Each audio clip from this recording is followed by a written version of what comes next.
മതി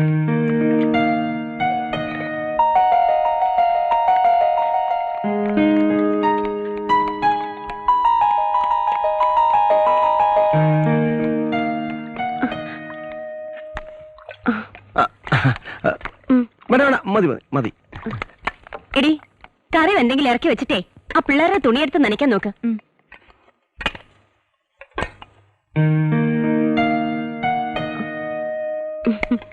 ജോസിന് എത്ര വയസ്സായി? 38. ആ പിന്നെന്താ ഇതുവരെ കെട്ടാഞ്ഞേ? ഒന്നും ഒത്തു വന്നില്ല. നല്ല പ്രായത്തിൽ കെട്ടണം, അല്ലെങ്കിലേ മക്കള് വളരുമ്പോ അപ്പൻ വയസ്സാകും.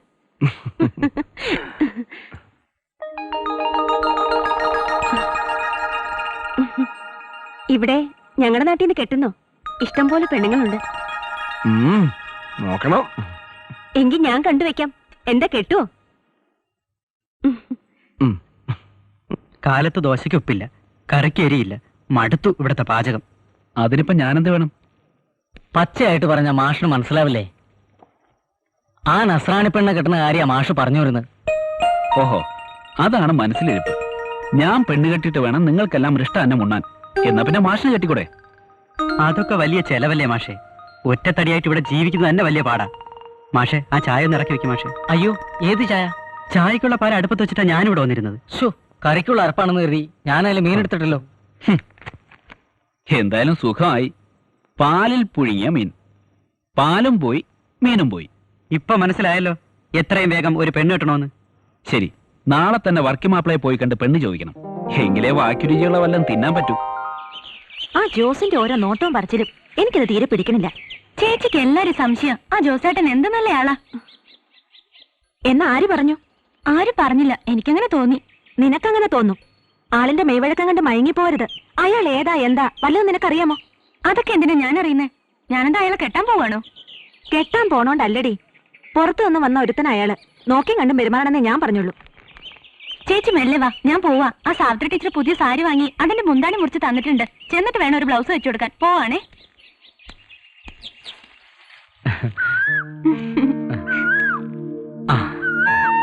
ഇപ്പൊ ഇത്തിരി സമ്പാദ്യമൊക്കെ ആയിട്ടുണ്ട്. അടുത്ത മാസത്തോടെ ബാങ്കിലെ ലോൺ തീരും. എന്നിട്ട് വേണം വേണ്ട. അതെന്താ? എനിക്ക് പേടിയാ. പേടി മാറാനല്ലേ താലി കെട്ടുന്നത്. പിന്നെ ഈ സൈക്കിളിന് മുമ്പിൽ ഇയാളെ ഇരുത്തിക്കൊണ്ട് പോകുമ്പോ ഈ ഭൂമി കുലുങ്ങൂലല്ലോ. താലി കെട്ടുമ്പോ കുലുങ്ങും. ആര്? മറ്റാരല്ല, ഈ ചേലക്കര ഗ്രാമം. കുലുങ്ങട്ട് മോളെ, കുലുങ്.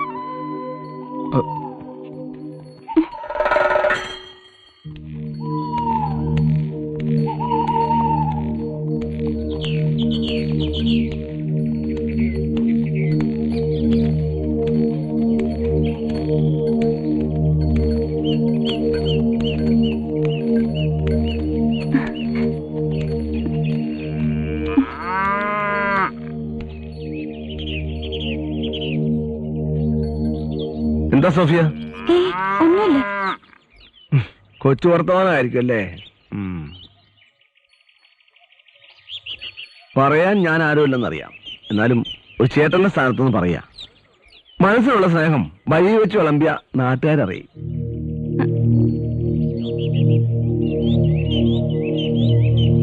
വീട്ടിലേക്ക് വരുന്നില്ലേ? സാവിത്രി ടീച്ചറുടെ ബ്ലൗസ്. എന്നാ ഞാൻ നടക്കാം.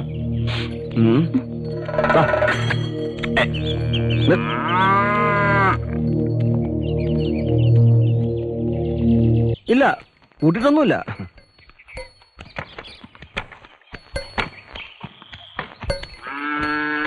മൂന്ന് പാർട്ടി വന്നു. 450 രൂപയാണ്. വേണ്ട, ജോസ് വെച്ചോ. കാര്യങ്ങളൊക്കെ ഇനി ജോസല്ലേ നോക്കേണ്ടത്. അതൊക്കെ ശരി തന്നെ. ഇതിപ്പോ ചേർത്ത് വെച്ചോ. വേണ്ട, ജോസിന്റെ ആവശ്യങ്ങൾ കഴിഞ്ഞിട്ട് ബാക്കി തന്നാ മതി. എനിക്കിപ്പോ ആവശ്യമൊന്നുമില്ല, വേറെ ചോദിച്ചോളാം. എന്നാലും എന്തെങ്കിലുമൊക്കെ ചില്ലറ ചെലവുകൾ ഉണ്ടാവില്ലേ? അത്യാവശ്യത്തിന് പണം എന്റെ ഉണ്ട്.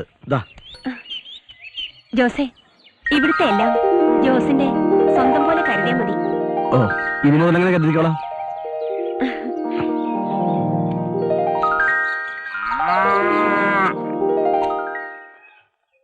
എന്നാൽ അങ്ങനെ ആട്ടെ.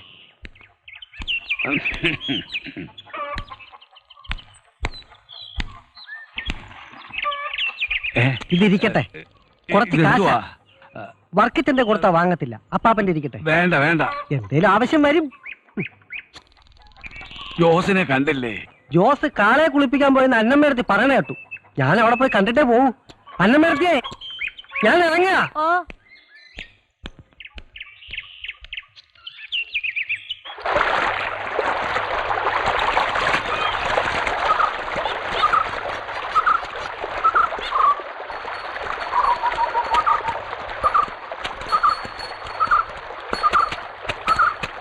അലക്ക് കഴിഞ്ഞ് വണ്ണാത്തിക്ക് പെണ്ണ് കെട്ടാൻ നേരലെന്ന് പറഞ്ഞ പോലെ ആയല്ലോ. എന്താ ജോസേ വന്നപാടെ കെട്ടും പൂട്ടും ഒക്കെ ആയോ? ചേലക്കര വന്നിട്ട് നിനക്ക് കോളയല്ല. ഒരു 50-55 കിലോ വരും. എന്താ? പശുവിനെ രോഗം കുളമ്പ് രോഗം. ഇനി ഉള്ള തൂക്കം കുറയണ്ട്, നോക്കിയാ കൊള്ളാം. വിക്കൂല എന്ന് പറഞ്ഞ പശുവാ. തൂക്കം കുറഞ്ഞപ്പോ കുറഞ്ഞ വിലക്ക് വിറ്റു. എല്ലാ പശുവിന്റെയും ഗതി ഇങ്ങനെ. കൊടുക്കില്ല എന്ന് പറയുകയും ചെയ്യും, കൊടുക്ക നമ്മൾ അറിയാണ്ട് കൊടുക്കുകയും ചെയ്യും.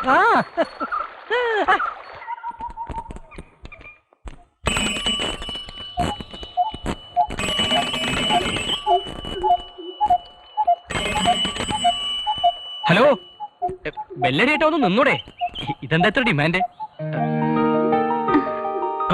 അയ്യോ, ഞാൻ വിചാരിച്ചു സോഫയായിരിക്കുമെന്ന്. അതിനെന്താ, എനിക്കിഷ്ടായി. എന്ത് ഈ വിളിയേ? അതല്ല, ഞാൻ ലിസീനെ തെറ്റിദ്ധരിക്കരുത്. ഋഷിയേട്ടന് എന്തിനാ എത്ര പേടി? ഞാനാരോടും പറയാനൊന്നും പോകുന്നില്ല, മനസ്സിൽ വെച്ചാ പോരെ. എന്ത്? എന്തും.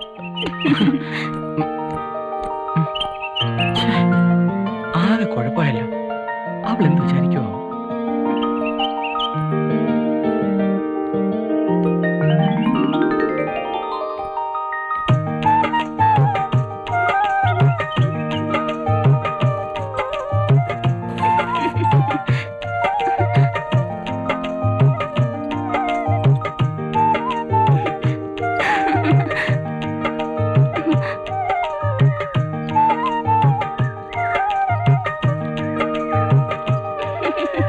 അയ്യോ, ഋഷിയുടെ വെള്ളം. അയ്യോ.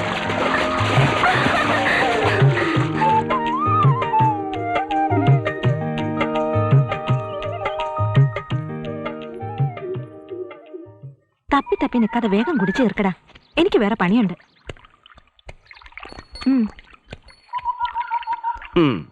മൂസൊക്കെ പറഞ്ഞെങ്കിലും ഇത്ര കിളപ്പമുള്ളതാണെന്ന് ഞാൻ വിചാരിച്ചില്ല. അല്ല, ഞാൻ ഇവന്റെ കാര്യമാണ് പറഞ്ഞത്. എന്തായാലും എനിക്കിഷ്ടായി. ഒന്ന് നിന്നേ, ഒരു കാര്യം പറഞ്ഞോട്ടെ. എന്താ? വീണടം വിഷ്ണു ലോകം, അതായി വിത്ത് കളക്കാരന്റെ സ്വഭാവം. എന്താ എന്നോട് കൂടുന്നോ? കാളവർക്കി കാളക്കാരനും കൊള്ളരുതാത്തവനും ഒക്കെ ആയിരുന്നു ഒരിക്കൽ. പക്ഷെ ഞങ്ങളുടെ അപ്പം മരിച്ചിട്ടില്ല. അപ്പം മരിക്കുമ്പോ ഞങ്ങൾ ആലോചിച്ചോളാം ആരുടെ കൂടെ കൂടണമെന്ന്.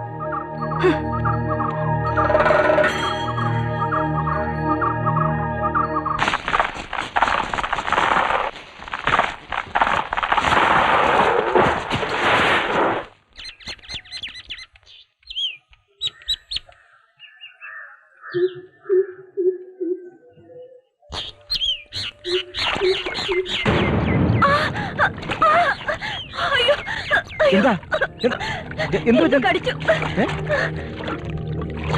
നോക്കട്ടെ.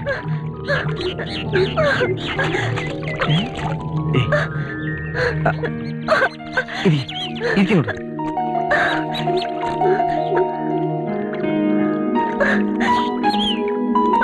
എന്റെ നീർക്കോലി മറ്റമായിരിക്കും. സാരമില്ല.